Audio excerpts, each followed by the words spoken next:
Okay, it's nighttime, so my lighting is not great. I've rigged a little like lighting thing here. It didn't work. I am not an expert at this, and I would really like if anybody has any suggestions for this, other than do it in daylight with indirect lighting, because frankly, my children don't always allow for that during a pandemic. If anyone has any like easy YouTube lighting suggestions that I don't have to order off of Amazon, because those aren't available, let me know. Otherwise, we're gonna make do, because frankly, how this YouTube channel looks is kind of not the point. First of all, Blake, a Toronto romance writer, chapter mate of mine, has commented that my kid has a dragon costume and wears my costume. For the record, I do have a costume. I do have a onesie. It's a unicorn, and maybe if we get to like 500 follows on this channel, maybe I'll wear a unicorn onesie for a video. I don't know. Like, is that even motivating? Maybe that's not motivating. But tell a friend, get them to like my channel, and then I'll wear the unicorn onesie, and I will talk about a very serious publishing topic while we do that. Anyway, today I'm answering a question. The question was something like, I didn't even memorize it. The question was something like, Zoe, can you talk about the role of free? Which is my favorite F word. If you have read Romance Your Brand, or if you haven't and you're thinking of reading it, I talk about how free is my favorite 4-letter F word, and it is because it's amazing. So absolutely, I can talk about its role for like probably an hour, but we're gonna like stick to like 5 or 10 minutes. Okay. So first of all, my favorite thing that I like about free is that it is free to do. It doesn't cost you anything. So there are 2 ways that you can leverage a free title, passively and actively. To actively leverage a free title does cost you some advertising dollars, but before you do that, you can leverage it passively by just, making a book free. So for those who don't understand how to do that, the logistics of that are that you do it one of 2 ways. Oh wait, did I already talk about this in a video? Maybe I did. If you remember what video I talked about this in, please mention it in the comments and I'll link to it in the show notes. But anyway, the very briefly, the way that you do that is there's one of 2 ways you can do it. If you are exclusive to Amazon, like your books are only on Amazon, and you're enrolled in KDP Select, then you can use your 5 free days. Like you get 5 days every. I definitely talked about this in a video. Anyway, moving on. And the other way to do it is like, have you ever had deja vu in the middle of a video, and then you're like, well, we're already doing it. We're committed to it. We've made notes, and there's a whiteboard at my feet, so we're definitely still doing this. But I feel like this is new material, so that's okay. So the other way to do it is to make your book free on all other retailers, because Amazon's the only ebook retailer that won't let you set the price to free. So you set it free on Apple, on Barnes & Noble, like Nook Press, Kobo, and then once it's free everywhere and it's not available for free at a retailer, or it's not available for more than free on a retailer, because Amazon won't like that. It has to be free literally at all of the retailers. Remember that, that's important. Then you can price match it, and you can email KDP. And I think that I think in the other video I talked about, I'm going to put that up on my blog, and then maybe I never did, but maybe I did. I'll look at that in the show notes. Moving on. So you make the book free, and that right in and of itself, it's not gonna, you know what? We talk a lot about free doesn't work anymore. Well, you know what else, quote unquote, doesn't work anymore is a $5 ad. Like, neither of those things are going to be life-changing because they are not significant actions. Like, where did this idea come from that you can do something really easy and your entire business is gonna like remarkably magically morph into like a money printing machine? That's not how business works. So a passive, doing the passive thing of making a book free, it doesn't cost you anything, but it will have like little results, right? And then if you can invest actively in it, either by, very cleverly, like, I mean, if you can do something really awesome, like a really awesome video or something, that will get a little bit of viral movement inside the book community. And that will, that will promote it. Or you can, you know, book some ads. So like one really good one obviously is BookBub Feature Deal, which I'm gonna like do a whole other video about BookBub at some point. But they are starting to price themselves out of the do it first market. Like BookBub is still an excellent partner, and I'm a huge, like, I spend a lot of money on BookBub, but I'm not sure that I recommend it like as your first marketing thing. FreeBooksy is really great, depending on if you're, I don't know about eReader News Today for romance, but like in any other non-romance genre, I think eReader News Today is still really good. There's other ones like Fussy Librarian, and I am not the person to list off all of those. The people who are like the hungry, relatively new authors who've been doing this for like only a year or two. They have an active list. Become best friends with one of those people. Scratch their back. Like the more you give into the writing community, the more you'll get out of it. So then you like make a book for free, like you start to advertise it to the audiences that they have grabbed. So BookBub, the written word media people, which is FreeBooksy, Fussy Librarian, they have done the hard work of already finding the warm audience, readers who they're hungry. They're relatively new to e-reading, and they want all these free books. And so you give them a little bit of your money, like $30 or $100, or in case of BookBub, it's more like $500, but it will pay off with like exposure to literally thousands of readers. And some of those people are going to grab your book. And then the next trick is you need to have a cover and a blurb and a look inside that encourages them to actually read your book once they grab it. A lot of people say it doesn't work. And you know what?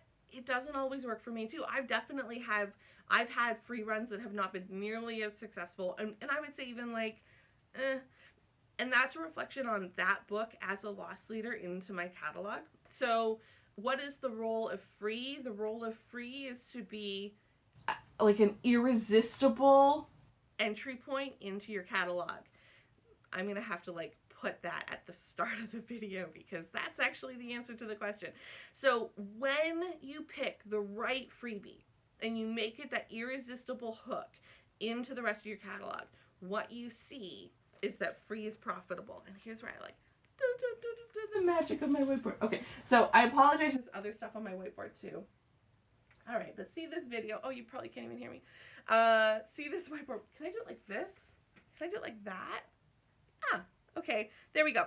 All right, so on the left is an example of what sales might look like over a month or over 2 weeks or over 10 days of a series where you don't have a free book for free. Or you don't have a first in series free. So you have the blue book at the bottom line is your first in series free, and then you ideally, like in a magical world, you have great sell-through, right? To book 2, which is green, and then book 3, which is orange. And I'm going to pause here because there's something else I want to say, which is that, I mean, like, there are people who have better luck than this, but there is a truth that I read as somebody's truth, quote unquote truth, that backlist genre fiction books sell between 1 to 10 copies a day. Once they're backlist, like you can push a frontlist book and they can sell more than that. But if you were selling 1 to 10 copies per title per day, you're doing just fine. You're pretty average, like for like a working writer. And there are lots of people who don't even sell that. What that looks like on the Amazon storefront is that there is like 1 copy a day would be in like the 100,000 rank, and 10 copies a day might be in the like 15,000 rank on the Amazon store. And of course, those sales might be spread over different retailers. Like you might sell better on Kobo and Barnes & Noble, and you might not sell that well on Amazon. So like don't take those ranks as proof of anybody's sales, but those are some rough numbers. So if you go and you look at somebody who is, you recognize their name, go look at a book that they released 2 years ago, 5 years ago, and look at the rank. And if that book is connected to a recent release, it might pop up into like the 2,000 rank or the 5,000 rank. Those are both really good numbers. The 2,000 rank is moving something like, 50 to 80 copies that day. And it's a weighted, the Amazon ranks are a weighted average. So if they've been selling really well, it takes fewer books to stay at that rank, weighted over like probably the last 30 days. But that's a rough estimate, right? They might bump up. What you will not see without promotion is that anybody is in the top 100 or even the top 500. They bump up there with significant promotion. And without significant promotion or without a related new release, even bestsellers have lots of books in the 100,000 rank and even below. And that's even more true when an author has stopped publishing in that genre, and they've moved on. Like, I can think of people who've moved on to new genres, and those new genres do really well, but their backlist books definitely don't see continued sales. So somewhere between 1 to 10 copies a day is normal. So if we're looking at this, right, and that blue line where I say 10 at the bottom, it might represent literally 10, or it could represent like multiples of 10, right? So let's say that it's somebody who's selling really well and their backlist series is selling 10 times 10, right? So in that period, what did I put? 10. Oh, right. Okay, so let's say that that's actually like 100 copies in the same period. And so across the 3-book series, total sales in that period is 240, right? 10 times. Instead of it being literally just 1 copy. Whatever number you want to use. Now, let's say that instead of those 10 copies, we made that book free, removed that barrier to entry, and on the left-hand side, we saw 10 times the units moved, or 100 times the units moved, or 1,000 times the units moved. Let's say that you only sold 10 copies of your first in series free in the last month. If I told you that you could move 10,000 copies, do you think that over the entire series you might sell even 1 more unit across the whole series than you did in the past month? So let's say that it's that total of, I think I wrote down 24 there. Let's say it's that total of 24. If you sold 24 copies of your series, books 1 plus the copies of books 2 plus the copies of book 3, if that in total over the last month in your series, you've sold 24 copies there, I think that if you make book 1 free, even passively, you might see a jump to sell at least 25 copies between book 2 and book 3. And maybe even more. The more books you have in the series, the better this math looks for you. Like, let's say that maybe you then suddenly sold like 5 copies a day, if we're saying 1 copy a day, every couple of days. What if you sold 5 copies a day, like every day? Then on book 2 alone, you might go from selling 24 copies across the whole series to 150 copies of book 2 alone in the next month. That is profitable math, right? It's also pretty like not life-changing math. It's just like nice math. But then you make that kind of exponential. And instead of it being like a one-time event, it becomes like a regular part of your marketing calendar.